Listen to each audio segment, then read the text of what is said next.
Time for more homeschool with John Harper and Harp. Let's start with the bats. Pete Alonso has been on an absolute tear. Are we close to a point seeing Alonso just carrying this offense right now? Yeah, lately, Chris, for sure. And, it's kind of a different vibe around the team when he's going this well. Louis Rojas was speaking about that today at the ballpark, just like the bench just kind of explodes when he hits a home run and kind of has that feeling now that he's going to hit one all the time. You heard Jim talking about it. Rojas talked about it, too, how quiet he's been at the plate and how that just relaxes his hands and not overswinging. Really, I talked to scouts all year that think his only issue really has been overswinging, trying to do too much. I think a lot of this maybe comes from the home run derby. He's just got that confidence going now, and he's just letting it flow a little bit more without trying to think he's got to do it at every at bat.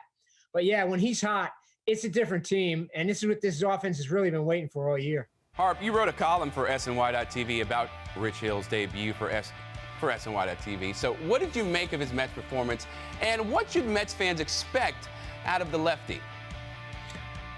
Well, Chris, he's 41 years old, but he can still get hitters out. He throws that slow curveball up there, 69 miles an hour, but it's got the movement, it's got the deception. He still gets hitters to chase it and induces a lot of weak contact with it. But you got to be careful with him. You know, he's not a guy who's going to go too deep into games. And you saw it today.